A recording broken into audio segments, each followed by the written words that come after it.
Welcome to the Same Day Podcast, where we discuss driving incremental business growth and other topics related to real estate, property management, and entrepreneurship. Now to the show at hand. Hello, Yoni Schmidt here, hosting today's episode of the Same Day Podcast, where I connect with top business leaders and real estate entrepreneurs. Past guests include Chris Prefontaine, Jared Goldfarb, Marissa Locascio, and many, many more. Today's episode is brought to you by Keyrenter Property Management. At Keyrenter Property Management, we are a full-service property management company helping our clients buy, renovate, and operate real estate assets. We help our clients build wealth while taking the headache out of property management. That is why no matter what rental you have, single-family homes, condos, townhouses, or apartments, we have the management solutions for you. Go to KeyrenterPMC.com or email us at info@KeyrenterPMC.com. Welcome to today's episode, where we have the pleasure of speaking with Donny Coram, head coach at Foreclosure Deals Coach. Donny is a seasoned expert in the real estate investment field, particularly known for his strategic approach to finding, analyzing, funding, fixing, and flipping foreclosure deals. With a robust track record of over 300 successful flips and a consistent profit benchmark of at least $25,000 per deal, Donny has made significant marks on the industry.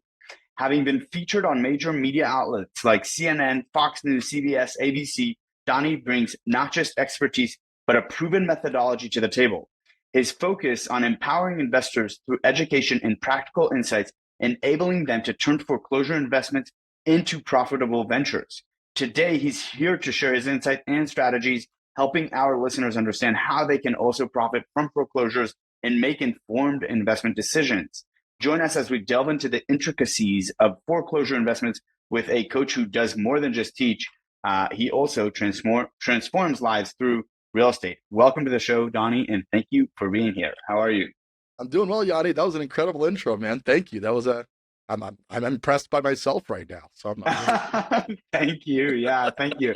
It took me some time to write it, but I had to do a lot of research and digging on your LinkedIn profile and other online, avenues. So I'm truly impressed by your career and, what you've done and everything that you've accomplished. And I've always been shy. I've always shied away from foreclosures, right? Because it's that kind of like scary unknown for me as a real estate investor and real estate agent. And people always bring me deals and they say, here's a foreclosure deal. And I say, I don't know what to do. Right. So I'm so happy to have you here and to learn from your experience and your expertise. Tell us a little bit about, what got you into focusing exclusively on foreclosure deals? Yeah. So many years ago, I was also a real estate agent. I was an agent for almost 20 years. And when I started my agent career, I got my license in 2007. And we all kind of know what happened in 2008. Things got a little bit sideways, if you will. But I started focusing on HUD foreclosures specifically, FHA loans gone bad. And, the secret on that, Yanni, was they were paying 5% commission. I remember, we're used to making 3% commission as agents. These houses were paying 5% commission, and they were the most under-marketed, unappreciated assets on the market because the agents at the time were getting paid nothing. So here I am as a new agent going, well, why wouldn't I just work for double the pay to move these properties as opposed to making the same as everything? So I coined myself a foreclosure expert, started really focusing on the HUD foreclosure market, shot one of the first YouTube videos, but before YouTube was really a thing back then, started doing tours of these properties, and my media attention, my social media account took off immediately because it just hadn't really been done in my local market or really otherwise at all. And from there, I kind of learned how to do these flips with investors as an agent, then started investing myself. Like you said, I've done over 300 deals myself, and that led into doing too many. I feel like in my last few is really going at it. My best year, I hit 47 flips, which was incredible financially, but personally, it was an absolute disaster. But along the way, I learned a lot of stuff about systematizing it, and that turned into the coaching program. One of my flips made the national news, the Springs Hell House, hashtag Springs Hell House, if you want to check that out. But I made the national news with that one, and then people started reaching out and asking me to help them out with coaching on how to get started in foreclosure investing. And now here we are. Wow. That's so interesting. You said 47 flips in 1 year. Man, yeah. Almost got divorced. So actually, my wife was my operations manager, and God bless her. She's the most wonderful thing, but she's not good at delegating. She's Romanian, so she's got Yeah. that Eastern European edge to her, if you will. And she Yeah. decided to take it all on herself. She wouldn't delegate into the work, and she eventually went crazy. And I don't blame her at all because this is a lot of work if you're doing it by Yeah. yourself. And if you're doing 7 or 8 of them at a time, it got really difficult for her. So that's why it had such a negative impact on us personally. But now we got a system and a team that other people get to use. They get to use Hmm. my team to do the flips. So it's not so stressful on them, and it makes it much easier to make the process go more fluid and more profitable. Yeah, those are important lessons, I guess, to learn along the way. There's so many moving parts to flips that sometimes you're just not thinking about. Right. When you're renovating a property in general, even if it's a buy and hold that you have to gut down to the studs and then put back on the rental market, it's there are always surprises along the way. So I can only imagine that times 47. Yeah. And each one of them must have had their own set of unique surprises. So.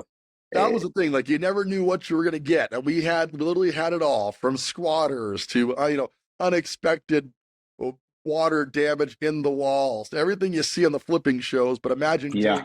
47 times in a year. It was a Yeah. crazy thing. And God bless her for even taking that on. Like I said, I'm surprised we managed to stay married because she was just so stressed out. I was really good at finding the deal, analyzing the deal, and funding the deal. But when my part was over, I went on to the Yeah. next deal, right? And she had to stay in those properties and get them to fruition. She's an interior designer by trade, so the work was wonderful. The houses always looked great, but the stress levels were just overwhelming for her and us ultimately. So that's why we kind of transitioned from doing that many.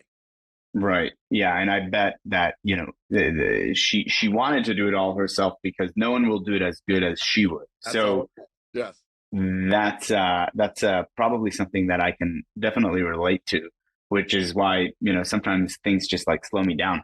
But tell me, I guess, like what common, you've done this so many times, what common pitfalls, new investors face in the foreclosure deals, that they, initially start coming across, and how do you coach them, through avoiding those pitfalls? Great question, Yanni. A lot of people, you open with the fear. Like the biggest thing that stops people from getting involved in the foreclosure investing business is fear. Like you don't know what you're getting into necessarily. I don't want it to seem like we just go out and randomly buy houses. We do an inspection. We have a construction estimator go out and look at the property. We're finding out what the extent of the work is going to be before we own the house. Okay. Hmm. But when you're first thinking about foreclosure investing, there's a lot of, well, what could have gone wrong? Why is it selling so cheap, etc. Well, the reason they're selling cheap is because you're dealing with the ultimate motivated seller, a bank or a government entity that just does not Hmm. want that property on the books anymore, right? So Right. they're cheap because not because there's something wrong with it, but because the situation is bad for the current owner who doesn't want the property anymore, right?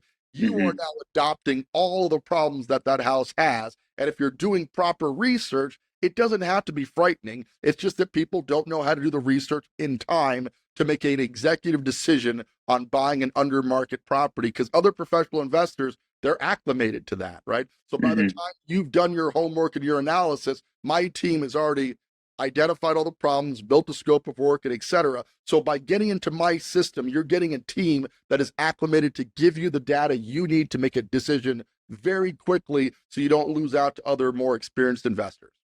Yeah. And this system, any investor could use it anywhere in the nation, I'm guessing. Absolutely. My requirements right now is we are specifically investing in the Colorado market at the time of Hmm. this recording, but we are expanding into Arizona, Las Vegas. To be honest with you, any market that's going to be warm in the winter, because I love it here in the summertime. Hmm. I'm just done with Colorado winter. I'm not going to lie to you. That's my pet peeve. So I'm hoping to go set up another system in other markets, but as long as they're buying a house in my market, they can be anywhere in the country. I have clients in New Jersey and LA, in Las Vegas, all across the country. But the requirement is that the first deal that we do has to be right here in my home market because I have the most control here over the construction, over the analysis, Yeah. over all the parts of the process. So I can really ensure my client's success because we are focused on this local market. Yeah. And so I guess tell us a little bit more about, sourcing the maybe foreclosure deals, right? You have probably very good relationships with the banks that, and the lenders that own these assets ultimately. You're right. None of them, from going back to my commercial banking classes when I was learning finance at the University of Oklahoma, I remember my professor distinctly telling us, no bank wants real estate on their books, right? That clogs up their liquidity and it prevents them from doing exactly what they want to do, which is making loans and earning interest, right? So they want to get that thing off the books as quickly as they can. Absolutely. But at the same time, the bankers, right, are sitting at the auction with those investors. And, from my understanding, at least here in the Tulsa County auction, things start at 2/3 of the cost or the appraised value. Sorry. Sure. 2/3 of the appraised value. And then the bank may, bid it up to bring it to where it needs to be. Yes. How do you work through those auctions? How do you source these deals? Can you source them before they even go to the auction, right? Or after they go to the auction, a banker would give you, Donny, a call and they'll say, hey, actually, we can sell this for X amount of dollars. Would you want it, right? Yeah, I mean, the answer is both. I mean, the reality is we're getting a lot of our properties before market, and I call myself the Foreclosure Deals Coach, but a lot of people are heading to foreclosure, right? So they're distressed sellers, and we're trying to get them prior to foreclosure, and that's where the best deals really come from.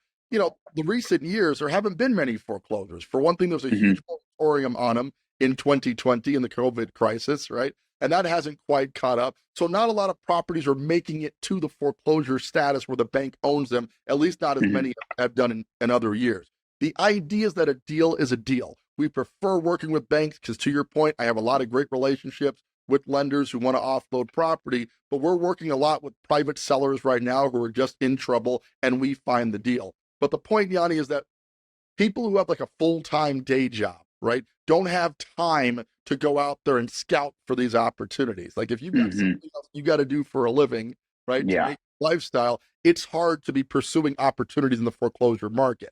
So part of my coaching program is that I'm doing the scouting for you. I locate the opportunities, I identify them, analyze them, set up funding. So all you have to do is write the check. And in writing the check for buying the property, I consult with you on how to get the property from your ownership back to the open market, but you're really looking for somebody who can do the heavy lifting of locating deals. And that's the big part of what my program is about. Right. Yeah. So, and then the next step, I guess, would be once you found the opportunity, you found the investor, you match them up, you go through the acquisition process, then you're in the flip, basically. You start the flip process. That's where you bring your wife in. What's her name? Sorry. Laura's my wife, but she's no longer the operations manager. She's sticking to interior design. But I brought in a new operations team that's really focused on this. Laura was doing the job of like 4 people. It takes literally 4 people to do what she was doing on her own, right? So now I've got an operations manager, a couple of project managers, a finance manager. All these pieces are operating behind the scenes on the team's behalf right now. So instead of Laura having to manage all those processes, it all now happens at my team level, and my clients get to utilize that team to get their flip completed. So it's not near as involved as it was when it was just Laura and I. For her piece, does the interior design because she loves that part of it, and she helps to pick out the colors and make them pretty, and that's her favorite part. So she still adds that value to it. But it's growing so big that it's like a franchise. Like you're basically buying a franchise that can flip houses on your behalf, so you can focus on other things but still make money and profit from flipping foreclosure deals.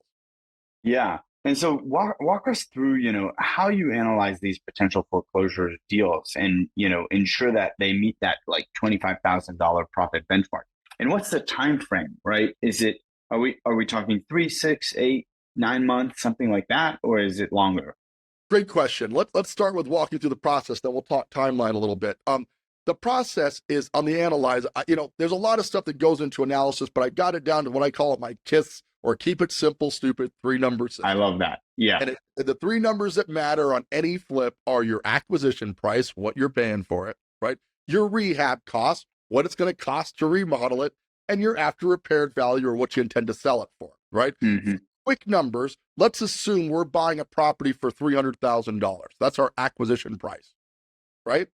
Let's also assume that we've done our homework, we've got a construction estimate, and we know that it's going to cost us $50,000 to fix this property up, right? So now we're into it for $350,000. We then take the final price, the rehab or after repaired value, and we're going to assume for this scenario that we're going to sell it for 400 grand. Okay. Mm-hmm. So take the 400,000, we subtract the 300,000 we paid for it and the 50 grand we put into it to leave us with a gross profit of $50,000. But obviously, you don't keep the gross profit, right? We now have to pay closing costs and commissions and hard money costs and all those things that add up to doing a deal. So you take that 50 grand and you cut it in half.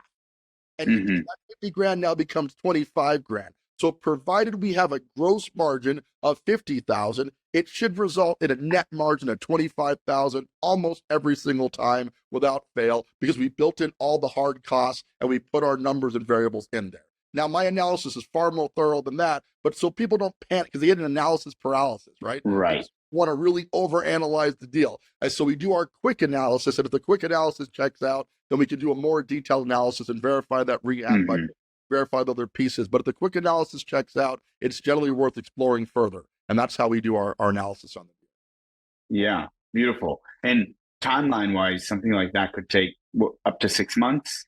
Oh, gosh, no. We are really we try to be in construction. So after you own it, the goal is to be in construction for 4 to 6 weeks at most, right? Wow. And then we have to figure out how long it's going to take to sell. Well, in 21 and 22, we were measuring days on market and hours on market, right? So we can against that. Today, we're pricing the property at about a 30-day rolling average. So we're looking at what price would get this home sold in 30 days or less. We really don't want it to sell in 2 days, because if it sells in 2 days, then that means we left some money on the table. We could have gotten more, right? We also don't want it to take forever to sell. Interest rates are higher. Things are already taking longer than they probably should, right? So we want to make sure to price it right within the bracket based on our analysis that's going to get the property sold in about 30 days. And then, as you know, it takes about 30 days to close the loan, get the underwriting, and get to the closing table, right? So total ownership, if everything goes perfect, is 90 days. But we know everything's not going to go perfect. So we generally we budget for 3 to 4 months of total holding time between acquisition and sale. We're planning on a 4-month total window. Wow. So you could do 3 of these a year, really, and, make an extra, almost $75,000 probably. And then continue to just leverage or redeploy those funds into additional investment opportunities. You mentioned not everything going perfect. And let's touch about that for just a second, right? What are like the most critical aspects to consider when you're flipping a foreclosure, right? I mean, there's so many moving parts in construction, right? So what do you look at, Donny, when you walk into an opportunity? We're really looking for that's so based on the construction crews we put into place. Like, we've got these guys so efficient. I once watched a video, detour a little bit, where they flipped an apartment in 60 minutes, right? They did the entire thing. They had 50 people on site, and they had 10 teachers, they're doing each wall, right? And then somebody came in and put the flooring in, and somebody put the cabinets in the countertop. They got it done in an hour. It broke like some Guinness Book of World Records thing. It was really neat, right?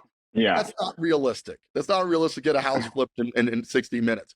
However, with efficiency systems, we can consistently hit that 4 to 6 week mark, as long as we have all the inefficiencies taken out. It doesn't need to take 2 days between the time that the last cabinet goes in to the flooring getting in. If we time this well, we can get that down to a few hours. And that's what my project management team is trying to do, is condense those gaps where there's no activity in the home. That being said, what goes wrong? Supply chain was a huge problem for us in 2020, where cabinets were out of stock. We had to wait for windows. Were taking 6 to 8 weeks just to get in, right? So that set us back a little bit. People get, laborers don't show up. They get sick. They got family issues, right? So the reality is there's going to be something that goes wrong, because there are so many moving parts, as you mentioned, in a flip, that something's going to go wrong. We're just budgeting for that in the time frame. We hope to get it done in 4 weeks, but if it takes 5 weeks, not that big of a deal, right? So we want to build that into it. So we're planning on 4 months, and that's why 3 months everything goes perfectly, but 4 months is more realistic. And even if it gets to 6 months, as long as the deal was brought properly to begin with, because you make your money when you buy, right? So if you bought it properly, you don't have anything to worry about as far as the timeline goes. To your point, though, I do want my clients to be able to do 3 or 4 of these per year with consistency, because as long as we reduce those inefficiencies, then they have the money back sooner to reinvest it into their next Right. deal, which is really my Yeah. goal. Right. I love that. I mean, you do make your money when you buy. That's something that people often forget, right? Yeah. So yeah, that's very interesting. Can you share a success story of a foreclosure flip that maybe exemplifies the, effectiveness of your coaching program? Yeah, absolutely. I had a client, we bought a property. The family had, well, they were going to lose it to foreclosure because the mom had died, not at the property, thankfully, but she had passed away and they needed to offload the home. They couldn't afford the payments and the taxes were starting to mount up and et cetera. So we bought the property prior to foreclosure, got a smoking deal on this thing. We paid $238,000 for it. The client in this case was also an agent, so she managed the project herself because she had the time and the background to do it, which I don't recommend. We generally prefer by professional project managers, but she had the bandwidth, so that cut some of her costs because she didn't have the project management fees that we have project. And so she spent about $65,000 on the remodel, give or take. I will argue she could have gotten it done cheaper had my project managers done it, but nonetheless, it took 65 grand to get it done. So we're in at 238. We add 65 to that. We're out at about 303,000. She sold it very quickly for 420 grand. But with the overages and costs and et cetera, she pocketed $72,000 on Wow. that. Now that's not typical of my performance. Yeah. It's the opportunity that if you're doing enough of these and you're consistent at it, you can build to where, yeah, you're making 25 grand normally, but every now and then you hit a home run and make 50, 60, 70,000 bucks, So Yeah. it really comes down to consistency. What I'm trying to teach is that you're not going to get rich doing one foreclosure flip, no matter how good that flip is. You are, however, if you can build a system with myself and my team that allows you to do 3 or 4 of these every year consistently, you can take that income and buy more rental properties. You can put it into passive income business. You can pay off your home mortgage sooner. So you can build wealth, but this is an investment vehicle that allows you to increase your income semi-passively so you can take that income and apply it to other wealth building strategies. Yeah. Wonderful. That's incredible. Almost $70,000 on a flip is, great deal. Tell us a little bit about, your biggest challenges with foreclosures, right? What do you see as the biggest challenge in foreclosures? Maybe also for a newbie that comes in, right? You said the fear, the analysis paralysis, maybe it's the unknown, or could it be the learning curve, right? That, it would take someone that's coming in fresh into the market. You really nailed it on that. It's the reality of the reason I named this coaching, because there's a lot of mentorship programs out there, right? There's a lot of people who are educating people on how to get into investing. Like some of these groups charge 20, 30 grand to get into an investing seminar group that's going to talk about real estate, right? The problem with those groups is they're educating, and you can get all the book knowledge you want. That doesn't mean you're going to take that knowledge and actually do a deal, right? So that's where my program is different, because I'm a coach, a business coach. I'm going to keep pushing on you until you do that darn deal, right? And the coaching is unlimited until you make a net profit of $25,000 as a result of the relationship. Because I don't want anybody signing up for my coaching who pays for my time and then goes out to the world and said, I paid Donny Coram and I didn't do a deal. That's not going to happen, right? So with me, you are stuck with me until you actually make a $25,000 profit. Now, my hope is we'll get it done on one deal. We'll get it done in 90 days, and you'll be so excited that you want to do your next one right away, right? Wow. But where these really struggle is they think education is the answer. You can get as educated as you want about flying a plane, but I promise you, I'm not going to step foot in that aircraft unless you've done some practicing on flying, the plane, right?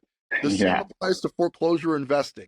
It's not a good idea to learn this on your own. It's very difficult to push past your mental barriers to do this. So a coach, in my case, not a mentor or a teacher, but a coach, is going to take you, find out what your limiting factors are, what are the mental blocks that are stopping you from doing this, and I'm going to keep presenting deals and get you more and more comfortable with it until you pull the trigger and actually deal. And I just think that's what most companies need. They need that push to really get a deal, Yeah, brilliant. I mean, getting past that mental barrier, right, is really an important piece of the puzzle, because again, when I look at it, I've been an agent in Oklahoma since 2016 now, and 17. And, I've done so many deals, but never a foreclosure deal. And it is that mental barrier, that, that fear. So, we should stay in touch after this, of course, and, talk about how we can also Talk to you work anyway. together. Don't worry. Yeah. Tell us, I guess, you may have also just answered this because, you mentioned that, you're going to be on that, basically you want to call maybe client or coaching student, right? Until they do that deal. But how does your coaching distinguish itself from, the numerous other real estate gurus out there? And that could have been the answer, is that you're just going to push through until they get to that point where they're making $25,000 and then they're excited to do the next one. That's right. I think where I'm different is I'm actually finding the deals. I think a lot of the gurus out there are giving you the theory of deals, right? Yeah. If you happen to find this deal, then this is what you should do, right? But then you got to trip, fall, and land on a deal. Like, what are the odds, right? In my program, I'm locating deals every single day. My favorite part of this, Yanni, is actually locating deals, right? I love that. Of all the things I do, that negotiation process with the banks or the seller, the motivated seller, I love that. My team loves that. This is what gets me out of bed in the morning. I'm going to go find me a deal, So I think what makes me different from a lot of the gurus out there is they're teaching theory. If you happen to find a deal, we'll do it. Whereas with me, you are going to find a deal because I'm going to send it to you.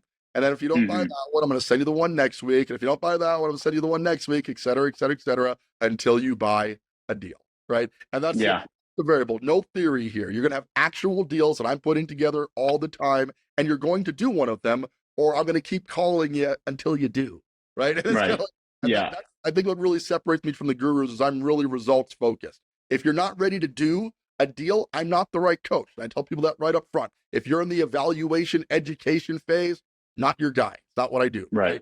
But if you want to pull the trigger, you just need a little hand holding, a little bit of courage from somebody standing by you. My key to success was I hired a coach very early on, and he pushed me to success. And if you're committed to success in real estate investing, I want to be that coach for as many people as I can help to actually pull the trigger. But I find the deals. You don't have to worry about that. Yeah. Love that. Tell us, what advice would you give, our listeners about the mindset that's needed to succeed in the foreclosure business? That's a good one. It's funny when you're talking to stock traders, there's something about when you're trading stock that you're comfortable with losing money, right? If you're an option trader, you understand that it could go down in value. When you talk to foreclosure people or real estate investors, there's this fear that, well, what if it doesn't work out? Well, if it doesn't work out, you could lose money. This is an investment vehicle. Now, we've taken every care to make sure you're not going to lose money in the investment, okay? But if you're not comfortable with a certain degree of risk, real estate investing in general is probably not a good idea. You should put your money in treasury bills or something really safe, right? Real estate investing is a high risk, high reward investment. We mitigate the risk by doing the homework because you make your money when you buy, right? As we talked about, right? But as long as you understand the numbers, it is very difficult to lose money in real estate, but it's not impossible, right? And I want to clarify that out of the gate for anybody who's jumping in. So if people getting started need to get very comfortable with the fact that this is an investment vehicle that pays very well as long as you're comfortable with a moderate amount of risk, right? And if you're not comfortable with a moderate amount of risk, this is not the right tool for you. And then I really talk to people on coaching calls all the time who are all gung-ho, but when I start getting into the fact that you're going to have to make a $300,000 buying decision on a property you're never going to see in person, you got to do it in 3 to 4 hours because we don't have very much time, right? You have to wire funds for your down payment and your earnest money. You're going to have to get that done. It's going to happen really quick. So if you're not comfortable with that, this may not be the right vehicle. But if you're comfortable with some degree of risk, you can make a lot of money doing this. And we mitigate that risk by doing our homework before you own the property. So you make your money when you're buying, you will be okay. But you do have to be comfortable with a certain degree of risk to make this work. Yeah. And probably no better person to do than with someone who's done it 300 times or more, right? I mean, the experience the experience just speaks for itself. And, you'd much rather do it with someone who's done it maybe a couple of times and then someone who's, dipping their toes in the water for the very first time.